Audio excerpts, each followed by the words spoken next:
The world is saved.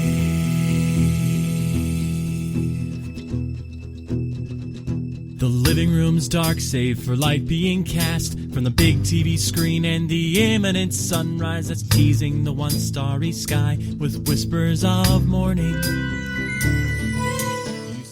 Hey, George. Hey, Lions, how's it going? We're recording on like a kind of chill day for me. It's like sort of calm at work, and I'm just sort of like coasting into the weekend where like my kids don't have any activities scheduled, like might actually be calm, and like I'm trying not to think too much about like, oh, maybe I'll have some time to sit down and play games, like maybe if the weather's nice, like play outside, because I feel like even just thinking about it will like cause it to just implode. Like the quantum possibility will just, pamf right out of existence. So I want to say like things are pretty chill, but no, I'm sure something somewhere is terrible. It makes me think of at one point I was walking with the kids. We went on like a hike to go because we would go on like these hikes during the summer, right? And this was starting to go into autumn, in the Midwest, right? And so we went on this long hike, and part of that was we cut through a university, because it's like an urban hike, right? And we got a bite to eat, and we were walking back, and like as we were walking, I was just ever so slightly over full, but like so contentedly full, and the weather was just perfectly crisp outside, right? So it was just like a little cool as we were walking, and the sun was kind of setting, and it was just kind of filtering through the trees that were kind of wafting in this gentle breeze, and just like took this one deep breath and was at like complete contented peace. It's like I was watching the kids like running around in a giant area that they couldn't hurt themselves in, and they were like having a blast. And then I remember as I was basically high, right? Like Teddy turned around to me. Yeah, Teddy turned around to me and said, like, "Dad, how much longer till we get home?" I said, "Nah, man, that's a future problem. We're not doing future problems right now. We're just here, man." And like, and then I just tried for like the next passively for the next 5 minutes to be like, no, like that's later. And he'd be like, "Oh, okay. So like, what time do we go to bed?" "Nah, man, that's later, George and Teddy's problem. That's not now, George and Teddy's problem." So I feel like that's where you're at right now, where you're just like, you can't, don't think about future. Don't think about future state. Just be in the now, man. Yeah. There's only bad things out there. Yeah. Eventually, as T goes to infinity, it's death. So, I don't want to think about death. I want to think about right now. I don't want to think about death is like what half of the industries in the world are built on. Yeah, I would say a lot of modern society, and by modern, I mean like post-agricultural society, is I don't want to think about death, because having food was like, you were constantly thinking about death. Like, oh God, if the harvest doesn't come in, we're all going to die. Which is why there were harvest festivals, because in that one day, you're like, well, I'm not going to die tomorrow. Look at all this food I have. But on a lighter note, I think we played some video games. We did. And if people want to hear us talk about those video games, they can subscribe to the show. They can leave us a rating and review. They can leave a recommendation on the Apples and the iTunes, or just tell someone, like, have a goddamn human conversation for once in your life, Charlie. You can find links for everything, including what Charlie needs to do, in the show notes. If you want to go crazy and actually support what we're doing and get things like the after show, you can become a patron. And if you support at a high enough level, we will shout you out. So I need to first thank our 4-bit portables, David, Frederick, Jacob, Joshua, Keith, and Martin. Our 8-bit classics, Yarno, J. Brent, John, and Kevin, and our 16-bit hero, Michael. And for $1,000, we will each give you a sports massage. Mm. Hey man, I'm just gonna see if somebody shows up with $1,000 and then make, what? Because that's a future David problem. Exactly. That's not Lions' problem right now. That's future Lions.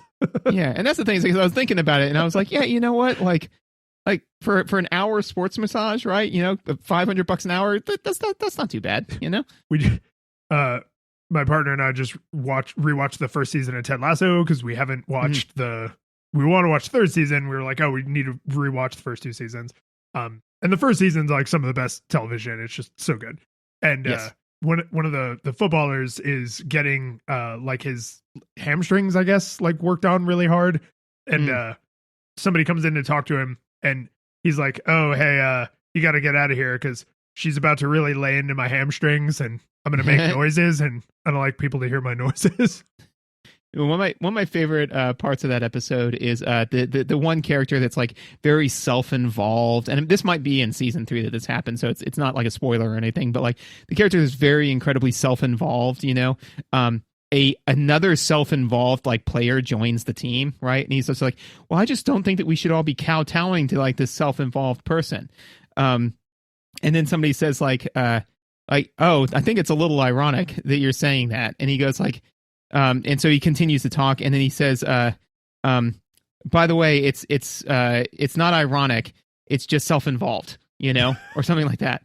And then he like walks out of the room, and then the other person goes, that was ironic. I was like, that some writer got his wings writing that joke, you know? I feel like every irony joke in television and movies is the writer being like, people don't know what irony is, but I'm going to teach them with this scene.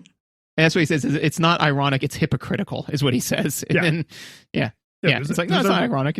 There's a running gag in that one episode of Futurama where Bender keeps correcting people. Everyone, they're like, oh, that's so ironic. And he's like, that's not ironic. It's just coincidental. It's not ironic. It's just mean. Yeah. What would really be amazing is if that was the same writer.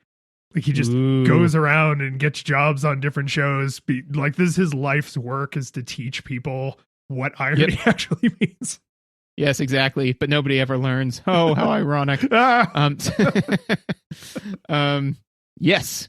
So but you know what? That none of that matters, because what does matter is what are you playing and why should I care? This is how I know you're out of it, because you skipped the mailbag. Oh, damn it. Got mailbag, man. Yeah, no. We do.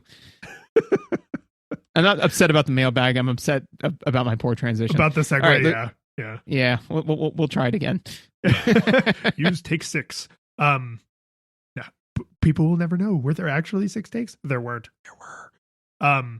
So I actually thought this question was interesting, because for me, I had like an instant answer. Like I knew immediately how to answer this question.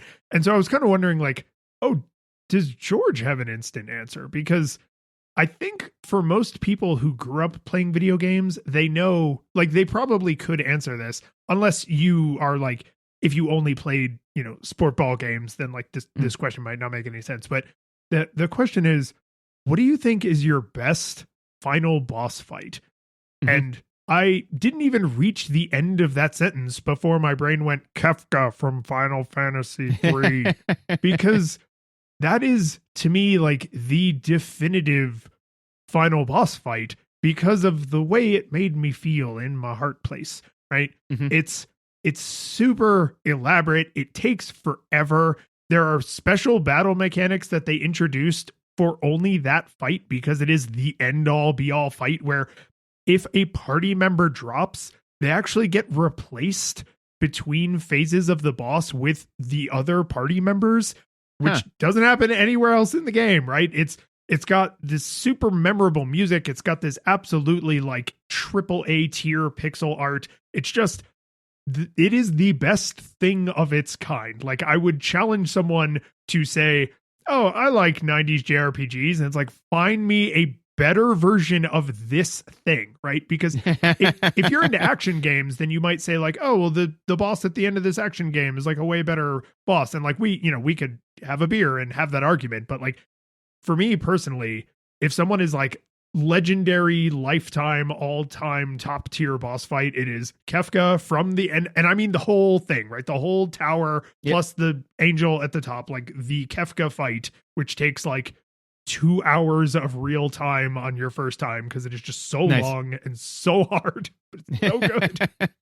And the interesting thing is that I had an immediate response. I came up with 3, because there's 2 that I just kind of want to talk about. The one when it said, what do you think is your final boss fight? Again, like my brain just said, it just popped the thing into my head and it said this one. I was like, apparently this one, you know, I didn't know that would be you never know what room is going to be yours until you open it, and then you realize it couldn't be anything else. Wheatley from Portal 2. Excellent choice. Right? Yeah. And the reason why is one is because there's so much build to it. There's so much going on, voice acting's great. They're like the background voice acting is like adding to the story as you're going. But I will always remember when you do the thing and you ostensibly have done the thing to beat him. And then he goes like, oh, surprise. And he knocks you on your back. And then you just look up at the moon and you're like, no. So surely not, right? And then you do the thing where you fire the blast, and all of a sudden, like, bing, and you're like, wait, no, and then like your brain is like catching. I love that when like your brain is catching up, like as it's going. It's like, oh man, that was just delicious. Whereas like the mechanics, they force you to use all the mechanics that you've used in the game, so it's a great like mechanical bookend. It's a great narrative bookend. It has this like huge shock and awe moment, like just great, So I didn't even mean to swear there. That's just how it just came out because it's that good. Is that good? The other two, I just kind of, as I reflected on it, I was like, I just kind of wanted like honorable mentions, right? Is Ganon from Ocarina of Time, mostly because I really remember similarly where it's like you beat Ganon, you run down the thing, you've got Princess Zelda, right? And then you get to the very bottom and it's like, yay, we did it. We saved the day. And then it does like the fake out where all of a sudden Ganon reappears and becomes Ganondorf. And you're like, oh yeah, here we go. But then he knocks your sword away and you're like, no, wait, this has gotten way worse, right? Because like before it was, I've got to fight Ganon. And you're like, yeah, I can probably beat Ganon. But now you're like, oh, I've got to fight Ganon, or not Ganondorf. I have to fight true full-on Ganon. Yeah. I think I can handle that. But then they hamstring you, and then that similar panic of like, I don't think I suddenly have the tools to do this. And you're going through your inventory, and now all of a sudden you're using this arsenal that you've built up over the game. That the more of the game you've played, the easier that boss fight is. Really love that one. And also it just similar to you with Final Fantasy, right? That consumed my childhood. The other one, and mostly because of the fact that it's not, I don't think that this could even be considered like a final boss fight, but it is like a final level. But the game is just so amazing, and I cry every time I do this one. It's just the final boss fight and end to The Last of Us. Yeah. I think if someone said that's not a boss fight, I would say mechanically, yes, this is not what any reasonable person would consider a boss fight, but narratively, it is the final encounter, because there is combat, right? So it is the final encounter, and you have to do action stuff. You're not just advancing a cutscene, right? You are shooting, you are running, you are dodging bullets. So I think on the one hand, I would entertain if someone was like, it's not a boss fight, it doesn't count. And on the other hand, I would say, shut the hell up. That sequence is amazing. Yeah, shut the hell up. That sequence is amazing. And to your point, right, it's like, I believe that's the only time when you get the assault rifle, so you get like try new mechanics, and then all that. And then the thing I just always love, outside of the actual ending, which is, exactly the right amount of brutal to, kind of drive home who you've been and who you are. Just the second, I think it was the second time I played through it, is that like the book ending of at the beginning, you're carrying your daughter, and at the end, it's good. No, it's such a good game. I can hear you getting choked up. Like I'm getting choked up just thinking about it. And I'm not even trying to explain it. Like it's so good. It's so good. And it's good in that way that you're like, oh man, I'm never going to be able to relive that like the first time. And it's like, yeah, that's true. You can't. But when the cake is one of the best cakes you've ever eaten, you're not mad the second time you eat that cake, right? Like, oh no, I think I've told you this story, but just for the sake of argument, my college girlfriend was like, oh, we're gonna watch The Notebook, and I was the typical, like, a lot of bravado, a lot of the stereotypes of like a young college age man. I was just like, oh, that's gonna be dumb, even though I like romantic comedies and that kind of BS. I was just like, oh, it's gonna be dumb. And I cried like a baby at the end of that movie. I mean, just like ugly sobbing into her shoulder. Snotting. Oh my God. And then like, I don't know, maybe 3-4 months later, she was like, "Oh, I want to watch The Notebook," and I was like, "Oh man, I gotta, okay, I'm in it, but like, I know there's gonna be a lot of feelings." And we got to the end, and I was just like, "I don't care about any of this. He's an idiot, and she's dumb." Like, it was just, whatever it was that first time, like, I had that first time experience, and I cherished that, but it was not repeatable in any form. The ending of The Last of Us is not like that. That cake is delicious every single time. Every time. And the most, in my opinion, most beautiful and enjoyable part, because, for me, video games exist to, help me feel the way I want to feel, right? Is it like occasionally I'm like, I don't know, I just want to play something, whatever. I might play like a little bit of The Last of Us. And Megan is better, knows this better than I am, because like I'll just like boot up the PlayStation and she'll see, because Teddy, my son, also plays on the PlayStation, right? So sometimes she'll be downstairs and she'll just see that The Last of Us has been downloaded onto the PS5, and she goes, "Oh, so you're replaying The Last of Us?" I'm like, "No, I'm just going to play it a little bit." And she goes, "You're replaying The Last of Us." Because every time I go to the shelf to go get a slice of that cake, I eat the whole thing. I eat like a hungry clicker, just devouring. I devour the whole cake every time, and every time I'm like, "Well, this time though, I'm only going to have a slice." It's never just a slice. I always eat that whole cake. Yeah, I will say, I did consider Portal, just as, because I think we had this conversation when we played Portal 1 and Portal 2 back to back, is it's really just the Portal, right? Like, you need to play them together, and you need to play the co-op, because the story is so deliciously complete. Like, yes, they all stand on their own, but don't play them all as like one big thing. So I did consider that. The other one that I thought like sprang to my mind pretty quick is Super Mario World. Like, because that, again, like, there's big nostalgia goggles there, right? But like, I can remember the feeling of being really good at that game and getting in there and just trouncing Bowser, like, without thinking twice about it. And when I hadn't played it for a while and I was like a little bit off my game, and now I'm Small Mario, and now crap, I missed my feather falling from my item box, and like, crap, I only hit him once. I got to hit him 2 more times without taking any damage. Like, that's a good fight. Like, is it all-time difficult platformer final boss? No, but like, it's really good. It's like an enjoyable conclusion to that game. Oh, absolutely. And I think that, and I didn't realize how much I really enjoyed that until my family and I, we play Guess the Music, where I've got a list of 180 video game songs, and we just play them, and the kids try to guess what they are. And one of them that I have is do do do do do do do do do do do do do do do. The end credits music. Do do do do. And like every time, like the kids know it pretty well because they're like, "Oh, that's Mario." I'm like, "Yeah, but shut up. We're gonna listen to this for a little bit." Shush. We're not actually playing the game. Dad just wants this. And it's just great. And like all the little eggs, that you saved kind of follow you around. Yeah, that's good. But you know what? All of that matters. It's all very important. But what are you playing, and why should I care? Hey, we got it. Yep. So I think I wrote this down in the show notes as everything. Yes. So about a month ago, and I have to necessarily kind of blend this with my topic. So we're just gonna do this in whatever way it comes out. I have a gaming PC, and for reasons that aren't interesting, I finally was like, you know what?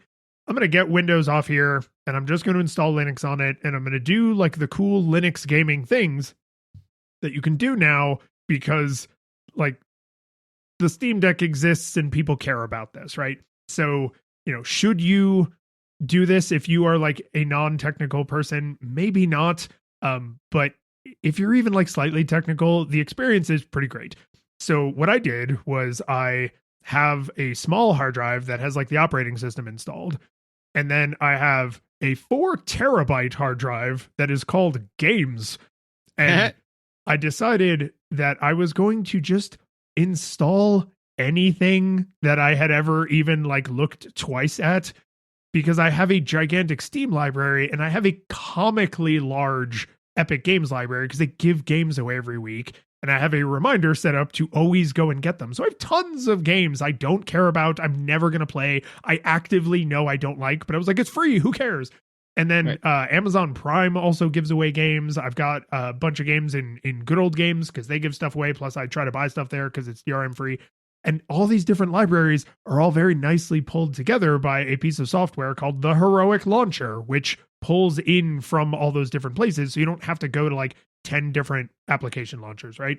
And so, in like a fit of just being absolutely drunk with power one night, after I got everything set up the way I wanted, I installed, let's see, 50 different games. And it was just like, okay, that one, and that one, and that one, and that one. I don't even remember getting this one, but come along, right? And it felt nice to be so inclusive. I was just like, yeah, I don't know, you have cool cover art, come on. And I'm probably never going to play even most of the ones I installed, let alone the whole like backlog. But it was really satisfying over a period of about 2 weeks to say, I'm going to sit down and play video games for 2 hours, but in 10 to 30 minute chunks. So I would boot up a game and I would say, I'm going to give it at least a few minutes, like 5 to 10 minutes. And then if I like it, then I'm going to play it for a little while, but I'm not going to get super deep into it, right? I'm just going to play for a little while. And then I want to like go through and just like sample a bunch of different things. And a lot of these games I'm probably never, ever going to go back to, not because they're not good games, but just because like there's so many games, right? And there's a few highlights in here. So one is I noticed there is an entire genre of game that is like, what if 3D Zelda but safe for kids, basically. And it's not because these games are necessarily trying to imitate Zelda. It's just that for me, a lot of these mechanics are what I associate with early 3D Zeldas, right? So like a short hike, there's this game called Alba, which is a little too childish for my taste. And then this really excellent one called Lil Gator Game. And Lil Gator Game is literally trying to be Zelda. Like that is the whole point, is that it's like, G-rated, super easy, low stakes, impossible to die Zelda. And I happen to have been playing through Tears of the Kingdom when I first started messing around with that. And then I let my kids play it. And I was like, the game you've been seeing me play, Tears of the Kingdom? This is that, except the one I'm playing is 1,000,000 times harder. So, but like, if you enjoy doing this kind of thing, like you're exploring, you're finding things, you're solving little puzzles, like that's what I'm doing. It's just that the obstacles in my case are way harder. So like, it was cool to see that there's like a whole weird subgenre there. There's a game called Downwell, which you may know as a mobile phone game because it was like a huge, super popular game on smartphones. But I played it when it was like first new. I was like, oh, this is cool. Sure wish I had a controller though, because the controls, I think they're too slippery for a touchscreen. Like, can you get good at them? I remember this game. Right. Yep. Like it's super fun with a goddamn controller. And so I installed it and actually played it for, I don't know, probably 20 or 30 minutes because I had a goddamn controller. And yes, I know you can pair a controller to your phone. Shut up. I don't care. So like, it's just been really interesting to go through. I finally played a little bit of Metal Gear Rising Revengeance, which that's not me being funny. That is actually what that game is called. It is also so embarrassingly stupid. I might just play it to see how absurd it gets. Because the Metal Gear franchise is known for being ridiculous, but this game looks like it was made after someone drunkenly described the ridiculousness of the Metal Gear Solid universe. And then they themselves got drunk and decided to make a game. Yes. Yeah. It's just drunken, poor descriptions all the way down. And like, it's kind of fun, but it's just so ridiculous. So ridiculous. I can't take it seriously. I don't think you're supposed to, but it certainly plays it very straight, which is weird, right? It's weird when they're looking at you stone-faced and you're laughing. And like, with like Stephen Wright, like there's a lot of comedians like that, but like you're supposed to be laughing at them. I'm like, does the game want me to be laughing at it? Because this is very funny, but I don't know if it thinks it like, is it in on the joke? Because I don't want to laugh. Like if they fell down a flight of stairs and they're not hurt, then we can have a laugh about it. They fell down a flight of stairs and they're very hurt, then I need to call 911. So like trying to balance that out. But it's been really, and I know we talked about this on another episode, like it has been really satisfying to say, I'm going to install a crap load of games and then maybe who cares, right?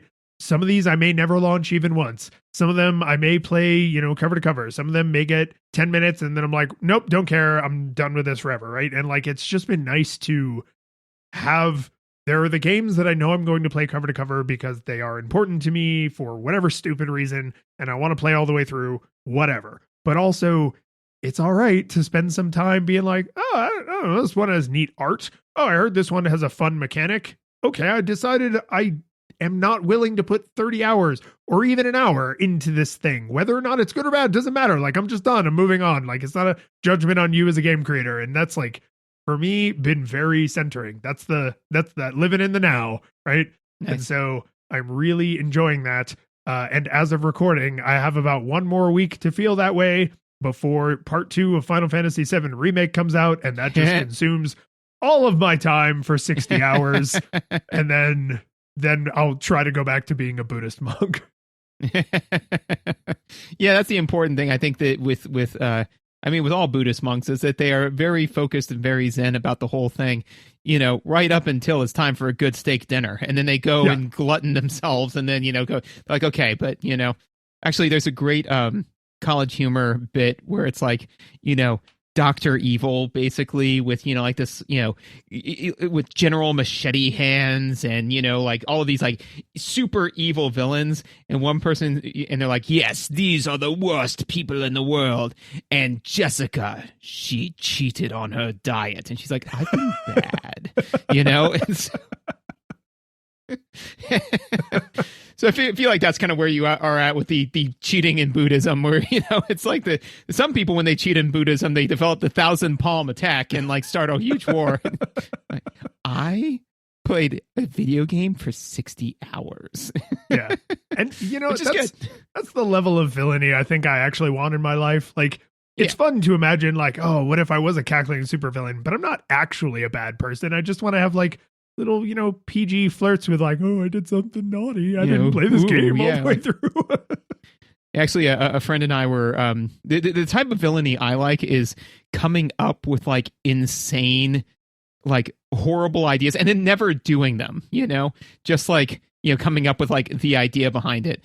And my friend and I were discussing recently what would be the worst ways for a company to do like downsizing, you know, and like we just kind of plumbed that well. And again, we were like, oh, it's so bad. I was like, but like obviously, like not all of this is terrible, right? You know, one of the ones that we said was like, if you've got to drop one person, is you basically play like the screw game where you just hand somebody like an item, and it just whoever has the item at the end of the day, like that's the person that's got to go. And it's like, yeah, that's some Squid Game stuff, man. But you know, like light Squid Games. we I remember when you and I worked together in college, we used to joke about like the most ludicrous ways to quit your job.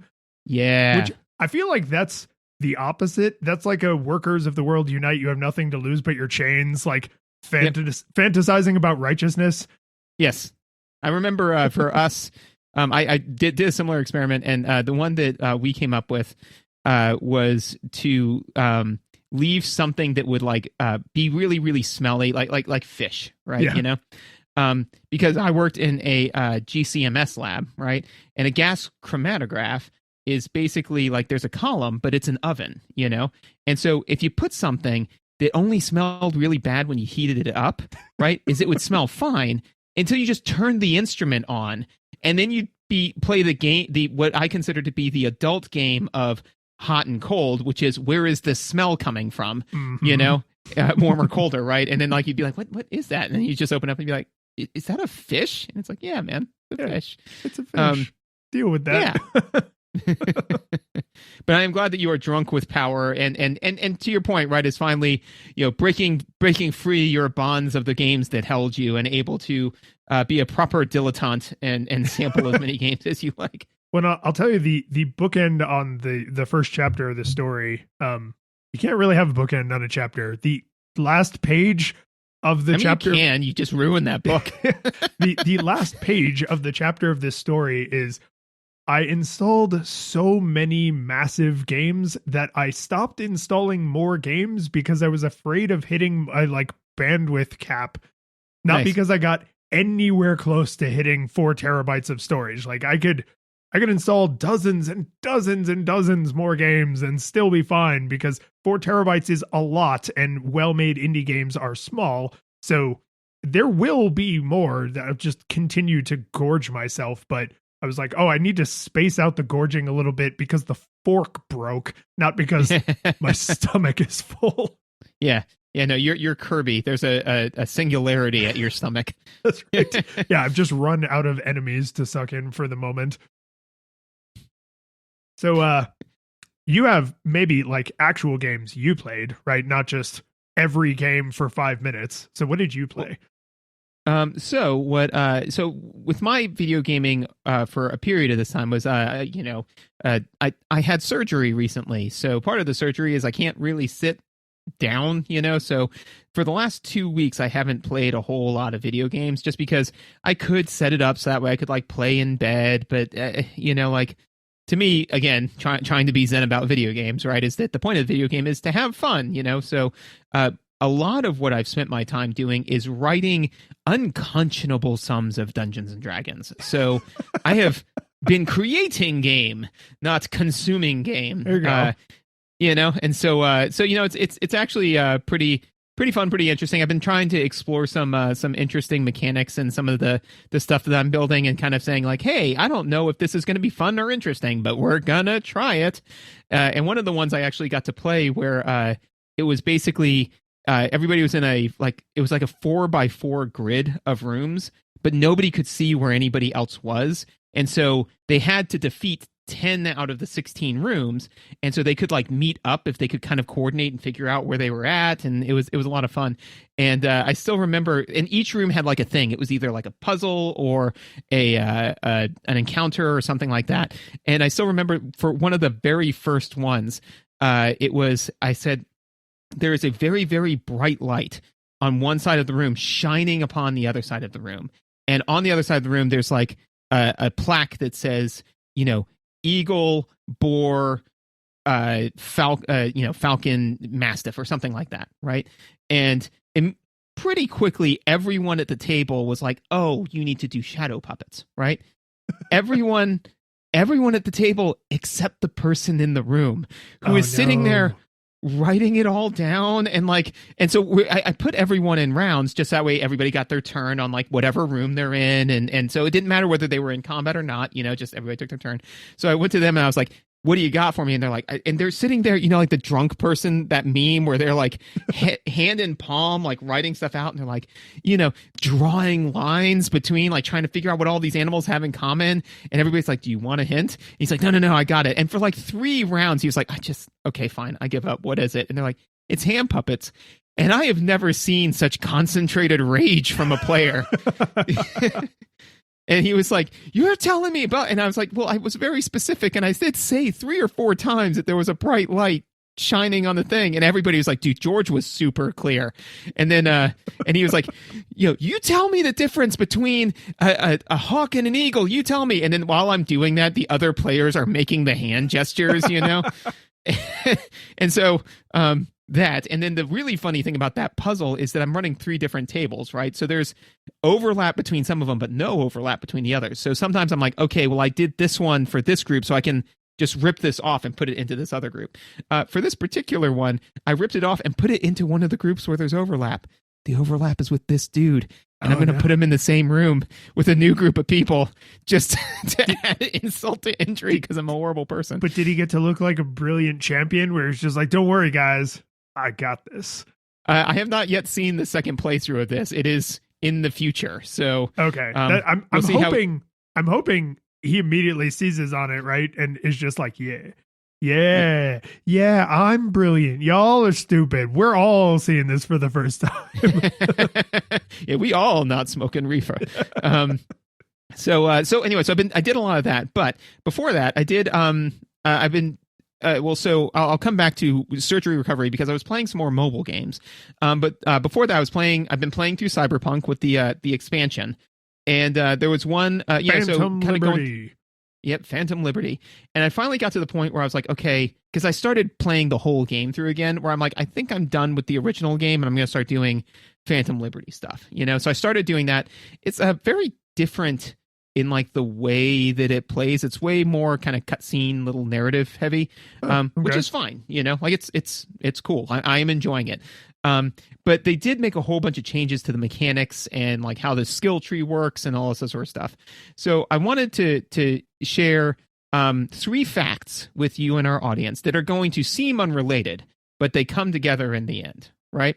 Okay. So number 1 is that when in this new game, right, you and this was always the case, right, is that like when you in the new game, you can actually use your cyberware to connect with vehicles and blow them up, right?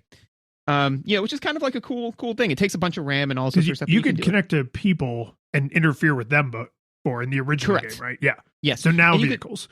Yes, and you could also interfere with like equipment, but not vehicles, right? Also, so that's fact number 1. Fact number 2 is that traffic just kind of moves, right?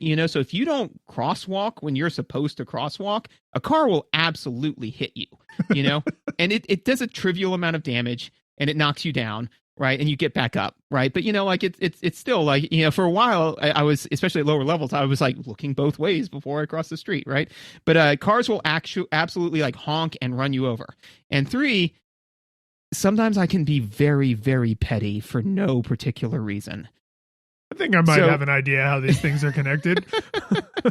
So, like, I will walk out into the middle of the street, get hit by a car that is entirely my fault, and as I am getting up, blow that car up and deal with all the negative repercussions because now the cops are after me, which is entirely fair, but yes, and I have probably spent more time than I'd like to admit running away from the police because I sought vengeance for somebody who did something absolutely reasonable. Does it still count as vengeance if you weren't wronged? Like, you're not seeking vengeance. You're just a sociopath. You're a cyber psycho. I think I am absolutely a cyber psycho. At one point, I was like, I wonder how far, because I'm all pimped out, right? Like I'm level 50. I've got tons of chrome, right? And I was like, I wonder how far I can push this rapper. So I just walked up to like, I think it was like a random, like one of the private guards, like Militech, And so I just like walked up to them and I was like, hey, and they're like, hey, and I shot them, which puts you at 1 star. And then like, as the police are showing up, I just kept blowing people, but just saying, I'm like, how far can I take this? And the answer is uncomfortably, because the area where I decided to do my cyber psycho last stand, right, was like kind of in between 2 different alleyways. So once one alleyway started to completely swarm with police, I'd run into the other alleyway to like breathe and recover for a second. So I kept doing that, dashing back and forth. And the one other, Tales of Night City that I'll share is there was one quest that got a little glitchy, where basically the idea is that you're supposed to like go assassinate this person. You've got somebody in tow with you, and they're like, I want to see you kill this person, and because they have a perceived wrong, maybe he hit him with his car. Who knows? But could have been anything. Yeah, right. So you go there, and that person is like being escorted by the police, right? So the police guy is like, hey, back off or whatever. And I was like, fine, whatever. And I killed that guy. That actually put me on the police radar, right? Like now the police are starting to show up, which is, I played that quest before, not the way I remember it. And that kind of hamstrung me a little bit because I'm like, oh yeah, I kill this guy. And then I walk up and I start the dialogue option with this other person. And then, so I'm kind of doing it a little bit by rote. I'm enjoying it, but and then it wasn't until another police officer shows up. I'm like, huh. And then, so I'm like, okay, so I dispatched them. I'm like, oh, they must have updated a little bit. It was only after like I dispatched like 2 or 3 rounds of police. I look and I'm like, I'm a 3 out of 5 star wanted, right? So I'm like, oh no. And so I'm now like, I eventually got up to 5 stars because, and then I was like, and I was like, okay, I've screwed this up. And I looked, and I hadn't saved for like 10 minutes, man. You're like, I got it. This is my life now. Like, I can't, yeah, and so I'm not going back. Yeah. Yeah. Like I was, it went from, oh, maybe I'll reload my save to, I serve my nickel. You come take me, So, So basically, I ran to the vehicle where the target was, and he's just sitting in the car like, I don't know what's going on. And I just shoved my gun in there and just unloaded into this person to complete the mission, which was to kill him. And then, like, as I'm doing, I'm like losing health. I'm like doing all drugs, health items, like anything I can. And I'm just like running away, trail of blood in the distance. And I managed to then get away from the police and end the quest. But I was just like, in my mind, the pure utilitarianism of like, okay, if I can complete the quest, then none of this matters. And so as there's like 20 different SWAT and police and helicopters and all sorts of stuff happening, me being like, but I just got to kill this one guy, you know? And I did. Your that playthrough is now trapped on like that branch of the multiverse, right? Because there's the one perfect branch where every single time you could have save scummed, you did save scum. And so like that George just led a perfect Cyberpunk 2077 Phantom Liberty DLC life, right? And like this one is not that one. Like this one is now on one of the forks where it's like, you know, everything was going pretty good, but this one mission just really, really went sideways and I just could not get it together. Yes, absolutely. And that's what I really enjoy, I think, the most about Cyberpunk is the Tales from Night City where like something weird will happen. I'm like, that's a good story. So I played a lot of mobile game. Before you switch off Cyberpunk, I want to just tell you, since you specifically mentioned the way people drive, so a mutual friend of ours that is also playing through Cyberpunk for the first time right now, I was watching them play and they were on like, I guess some of the missions you're in you're in the passenger seat of the car and then sometimes you're the driver, right? And so they were driving and they were like, oh, I have to get from here to here. And they were in like a dense part of town. And I said, this seems like very calm. Like I'm surprised the game is making you do the driving when like you're not fleeing the police, like you're not doing mad tricks, like kind of nothing's happening, but I guess like your hand is on the controller. And they said, yeah, I noticed that for all of the street violence and drugs and like corpo nightmare, like cyber psychos, everybody always drives the speed limit. Nobody ever runs a red light. Nobody ever changes lanes without signaling. Like the rules of the road is like the glue holding all of society together. It is the one last bastion that people have not like this far, no farther. Like, yeah, of course, I'll inject a bunch of drugs directly into my eyeballs and then go into a Dunkin' Donuts with my arm cannons firing. But like, I'm going to drive there at a safe and responsible speed because I'm not an animal. Yeah. No, I mean, everybody does absolutely, you know, follow the rules of the road, like the crosswalks all operate properly, you know? No, I mean, everybody's a really great driver, except for me. I'm the worst driver. Which is exactly how it was in like Grand Theft Auto, right? It's just, it is just a weird kind of like, once you notice it, you're like, huh, why is it there's zero other reckless drivers? Not even one, not one other. I'm the only reckless driver on Earth. Am I the villain? Yeah, especially when you're tooling around at 200 miles an hour on the wrong side of the road, you know? Yeah. And there's definitely, and one other thing that they do that I really appreciate is that if you damage or total your car, the next time you summon your car, they charge you some money. It's a paltry fee, but it's like, and they specifically say is that it's an insurance claim, right? You know? So it's like, I'm like, yeah, because literally at one point I maimed my car so badly because of my terrible driving, right? Because I was like, surely I can take this turn at 200 miles an hour, and I couldn't. You know, even Batman had the little grappling hook thing to like wrap him around a corner, right? And like, and the problem too is that one of the interesting things is there are some things like telephone poles that when you hit them, they fall over, and other things like trees that are made out of iron, you know? Yes. So anyways, I love when you collide with the parts of the environment that are immovable objects, and it turns out you are not an unstoppable object. And so you know, like my car was like smoldering, and I was like, oh, man, whatever. So I blew up my own car because I was like, I'll just get a new car, like whatever, you know? And so then the next time I summoned it was only like $100, but it was like, hey, that cost you $100. I'm like, thank you, game. Thank you for curtailing this huge bender I've been on just ever so slightly. Because now I'm like, well, I don't want to pay $100, even though I got like $200,000. I'm like, but this is wasteful. Yeah. Um, Yeah. Instead of ever just parking your car, you dive out and explode it. Like that, it would be fun for a minute, but it would get pricey. Yeah, absolutely. So I played a bunch of mobile games. One that I particularly enjoyed was Pocket City, and it's a Sim City Lite. I think it costs like $5 in the App Store. And I played it for like maybe 5 hours, something like that. Before I eventually got the formula down for optimal city, and I was like, okay, I kind of get it now. But like trying to figure out like, okay, well, I can build the roads here, and I need to do the traffic thing here, and it's pretty fun, and I think a good use of $5. I also downloaded another game which the name escapes me off the top of my head, but it was not pay for. It was free. It was free to play, right? And I suddenly like had this realization, and we've kind of discussed it before, but like, is that mobile games like that, right? Is that like if you don't pay for the game, you just have to assume that it's an arcade game, and it's an arcade game you pay for with ads. Well, in this case, there aren't any ads. It's just micro purchases, right?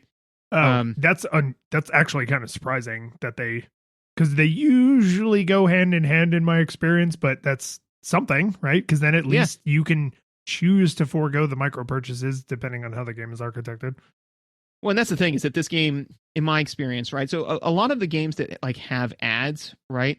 You can normally pay to turn those off. And so like, I guess kind of the theme, and this is the thrust of my topic, right? Is that like, I am increasingly okay with a lot of this stuff, right? Because to me, it's just like the way that I look at it, right? So for the one where it's like, oh, it's free to play, but there's tons of ads. If I can turn off the ads for like $5 or maybe $10, depending on the game, it's like, okay, so basically you're letting me demo the game for free. And then if I'm like, yeah, you know what, this feels kind of fun and I'm enjoying it, then I can then buy it. And that is probably better than, look, man, you got to spend $10 up front, because then I might spend $10 and friggin' hate the game, So I'm kind of okay with that. But also too, is that this other one, the minute I downloaded it, because one, I downloaded it because it showed up as an ad in like another app. So I was like, they're monetizing this, right? But I was like, I've seen a million different games that are like this, and I'm like, this seems relatively straightforward. And one of the things that they do in the ad, which is absolutely intended to cause this problem, which is that the game, the person playing the game in the ad is bad at it, right? And you're like, I can do better, right? I are smart. But a part of me was like, it can't be that simple, right? Like the game would become tedious so quickly. So I was like, you know what, let me give this a shot. And so I downloaded it, and I played it for, I don't know, like half an hour, maybe an hour, something like that. And then all of a sudden they were like, hey, here's this thing that basically, and what they did was they were like, here's this great thing you can pay for in the game, like an item, right? And I was like, this item is going to become necessary. Like I could just feel it, right? Where I'm like, this is a thing that like I'm gonna need to buy, And so it was $1. So I was like, okay, sure. And I bought it, right? And I played the game for probably another 3 or 4 hours, And then I, got to a point where they were like, hey, here's another thing that you, again, gut check. I was like, I'm probably gonna need this, in order to make the game playable. And also I could see that I was starting to reach the end of like, the levels are getting harder to a point where like skill isn't going to do anything about it, right? I think that one was like $2. So I was like, oh yeah, sure. And then I bought that. And then, the skill wall kind of like got a little bit shorter and a little bit shorter. And then, or the time between purchases and the cost of the purchases kept getting shorter and higher. And so I was like, okay, I think I'm done. Right. And then I stopped, and I think I spent probably like $3 or $4 on it. Right.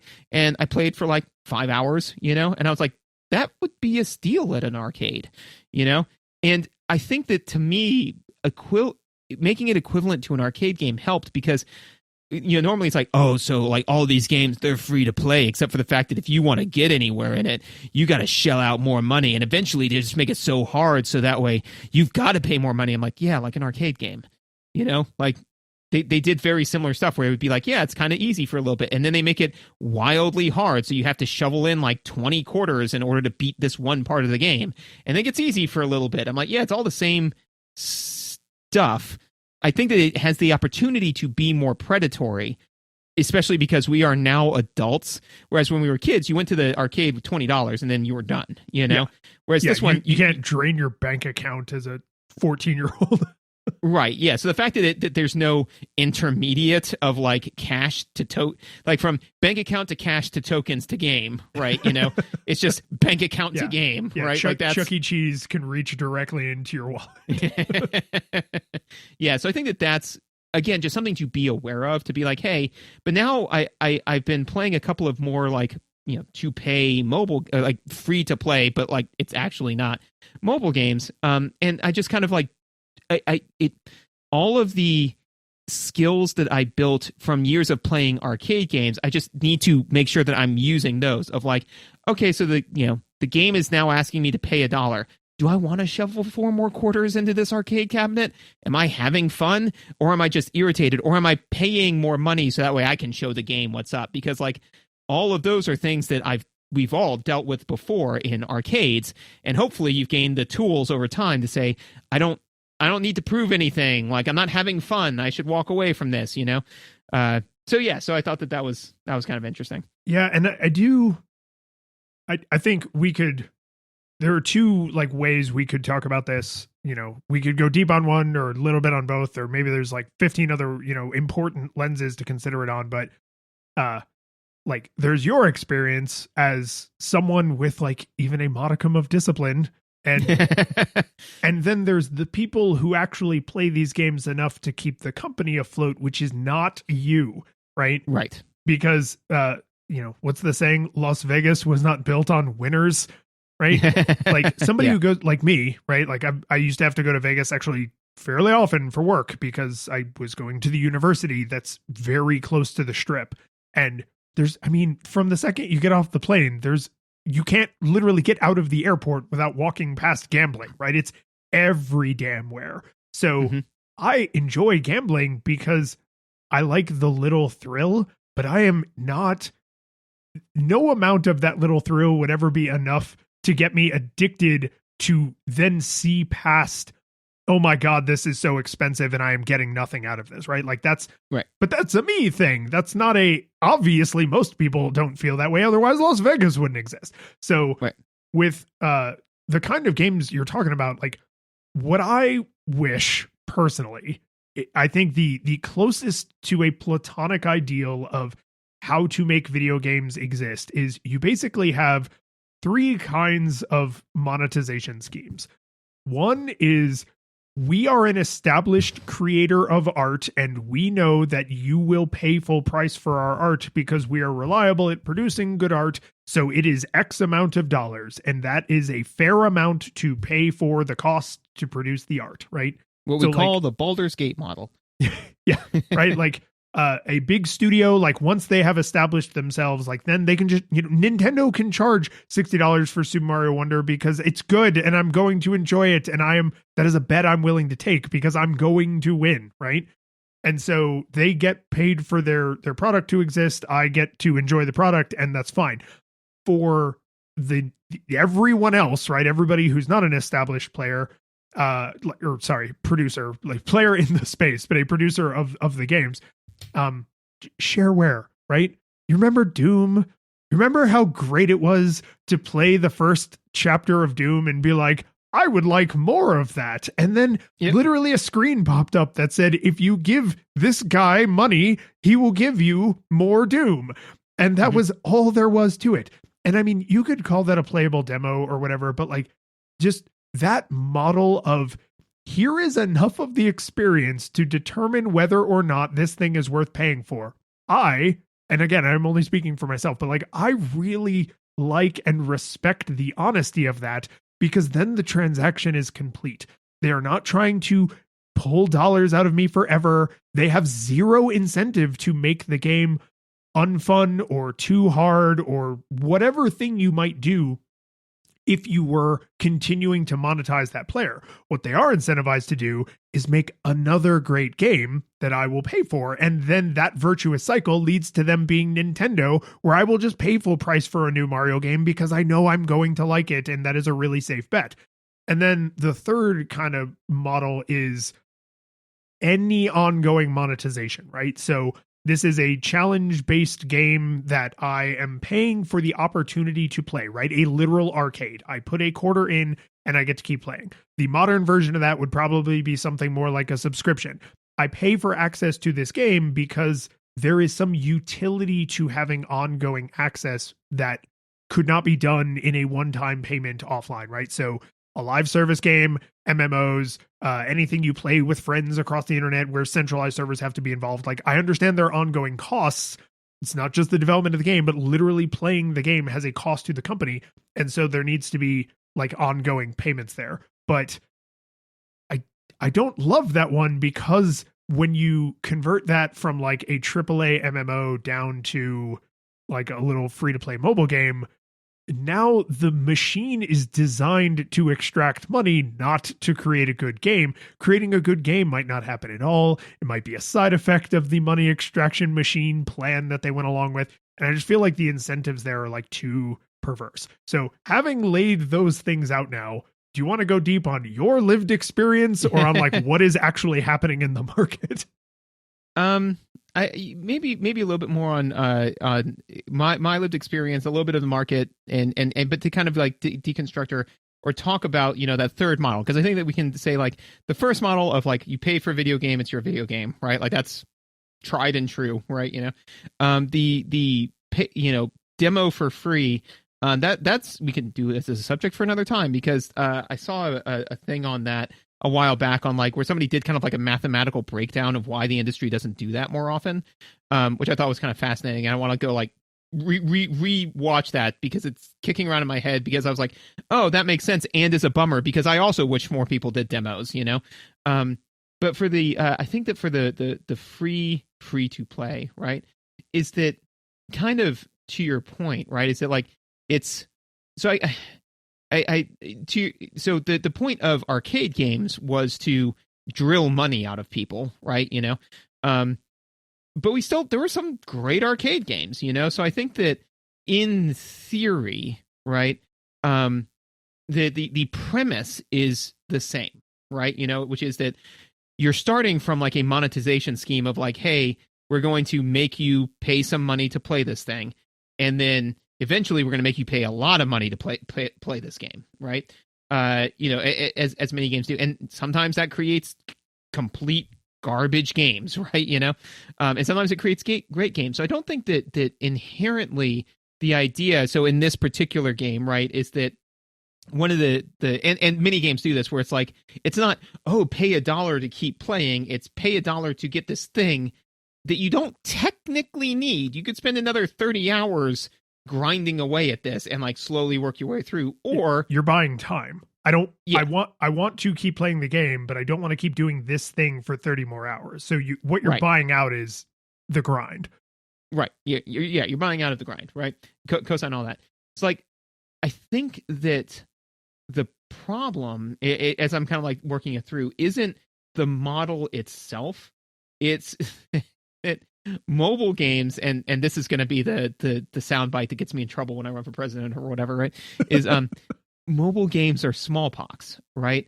And and bear with me on this, because like, for example, you said like, I'm not the target, right? You know, is that they're targeting other people, right? So that the problem isn't the model, because like, you know, when you used to go to arcade games, right? Like we used to do, we just said they're similar, and that works.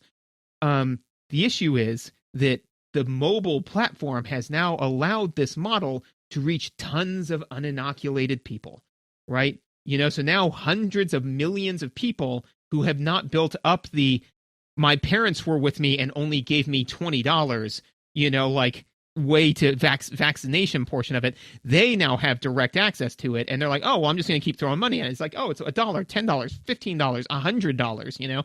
And then all of a sudden it's like, wait, I just spent $200. Did I have any fun? You know, like they don't have the immune system that we built up as kids, while, you know, being inoculated effectively by our parents, saying you only have $20 to spend, you know.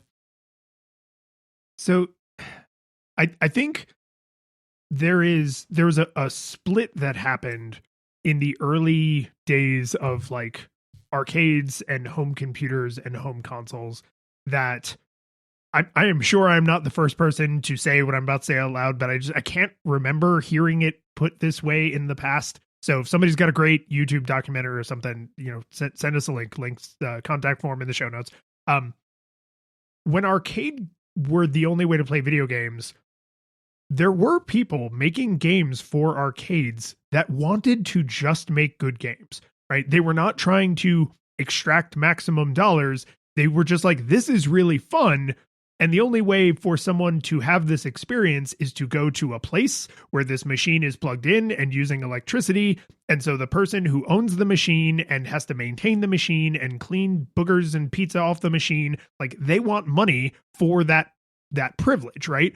And so once you moved to home consoles, I'll bet a lot of those developers were like, oh, thank God, I can now just do what people who write books have done for a generation. I can make a great game, sell it, people will buy it, and then I can go make another game and sell it and people will buy it, right? Because what they wanted to do was produce a thing that people paid them for. They didn't necessarily want to make a machine that generated infinite money. And the split in the industry has gotten wider and wider because of exactly what you just said, where now they have direct access to people who have their, mom and dad's credit card is attached to their Apple account on their iPhone.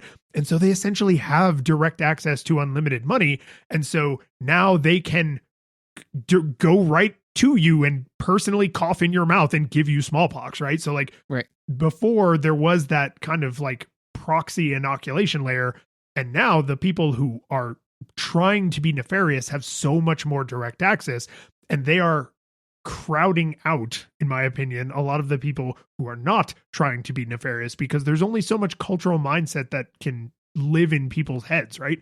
So if everyone is playing the hot new a game that is super addictive and no one actually enjoys, but they can't stop playing because addictive experiences are real, then like nobody's playing that cool hip indie game that's over here with no marketing budget, because one, they don't know it exists, and two, even if they did, they're not going to put down their heroin needle because it's heroin needle, right? So like that's, I think, part of what is the problem is like I want so badly for that like platonic solid of like artists make good art and we pay them for art and then we own the art and the transaction is complete. And if I want to buy more art, I can choose to do that. But if I want to just engage with this one piece of art forever, I can. I can reread this book until the pages fall out of the binding. I can rewatch this DVD until the heat of the laser consume, right? And so that's I know that really that is like, capitalism ruins everything. Like deep down, that is really my problem, because no one has any incentive to make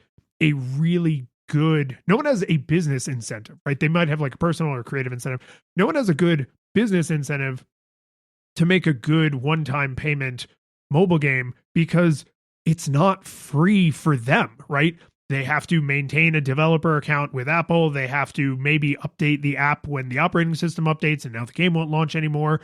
They have to maybe they have some server component on the back end because people expect things like for their save files to sync. And so they got to maintain that, technology so that you can play it on your iPad and on your iPhone, right? So like they have an ongoing cost. And so saying we need ongoing revenue for this thing is like if every time you read the book, Stephen King was like, Jesus Christ, this is costing me money. Like, please stop rereading Cujo, because every time you do it, it costs me a little bit of money. Stephen King would probably have a very different relationship with his readers, right? Yeah. And so like, I understand like all of that complexity. And then there's the side thing of like, I just don't care about free to play online like team shooters where it's like all of my friends and I are going to get online and shoot each other. And like, there is a cost to that. And that's why there's an ongoing cost to play the game, because there's a server cost. Like, I just don't care about that. But I also think that's a more honest business model. You got to pay for stupid cosmetics in Fortnite because it costs money to have Fortnite server running. But over here to say like, I just have to watch an ad every time this game launches because Apple sucks, like that, that I don't love. Yeah, and there's so you made me think of two things. One is that I think that in this particular space, right, is that I think that we did remove. You're correct. We removed some of the barriers, right, between the developer. But I think that you said something where I was like, oh my gosh, that's a barrier that I didn't even think of, which is that the person designing the arcade game, like, they needed to design it to generate revenue, but the direct amount of revenue per unit time it generated isn't what their business model was built off of. Because once they sold it to the arcade, they were done. So they just had to worry about total units sold, which means that they're more likely to create a good game, right? Whereas and then the proprietor needed to worry about, again, you couldn't create one where it's like you put in one quarter and you get to play for 7 hours, because eventually word would get around that this arcade cabinet generates no revenue, right? Yeah. So you had to. Yeah, then the arcade would not buy it. Correct, right? So you had to like keep that in mind as like a bit of a selling point of like cost per unit time. But again, like that wasn't the main thing, whereas opposed to, and also a game that can continually update to say like, hey, this revenue pinata is only generating $20 per unit time, but now we've got new costs, so I need to increase my net sales, so I need you to tweak the mechanics of it so now it generates more money, so all of that changes it dramatically. I think that and again, like, so now I'm going to stray a little bit from video game stuff to more economic stuff that's definitely going to prevent me from becoming president. Is that ultimately, because I'm like, the game I was playing, right? I enjoyed it. I'm almost certainly done with it, right? I spent a few bucks on it, and I'm like, and I'm fine with all that. And as we said before with like Mario movies versus Mario video games, it's like, yeah, I mean, it's not really hurting anyone, but you're taking away the thing I like. Don't take away the thing I like, right? So it's like, I enjoyed this, and I'm like, okay, so I don't want this thing to go away, right, necessarily. But to your point, is it can become very predatory, right? And I don't like that either. So I was like, well, the answer is you educate people, right? Like, people need to be educated consumers. Because I was like, well, as you know, to bring it back to the pro-capitalism side, right, is that you vote with your money, right? But as you've aptly pointed out many times, is that people don't always vote well with their money, right? And so in my mind, then the solution to that is like educate people to vote better with their money. And there does seem to be a lot of institutional pressure to not make that type of education happen. Yes. Yeah, there is. So I say all that to say that, I think that, I think that it is fascinating, some of the corollaries between those two, between arcade games and, pay-to-play mobile apps.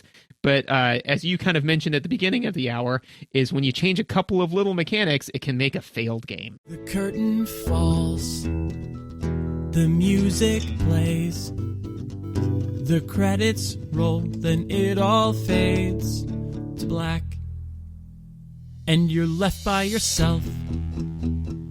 The fanfare is gone. There's no player two there by your side to share victories won. But as you slowly progress down the hall to your bed, a few great events leak back into your head from the time that you spent traversing the land, battling evil, fighting the darkness, just sword in hand.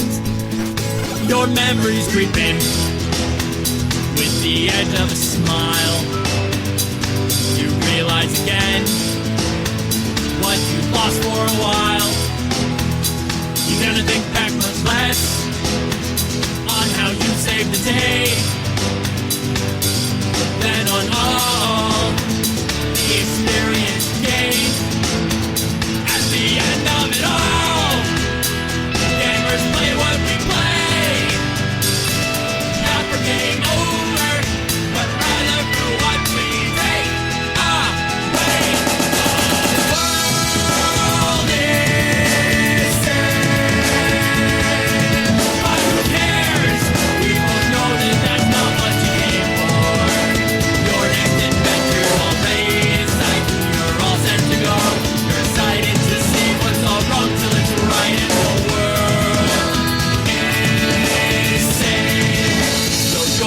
along for the ride.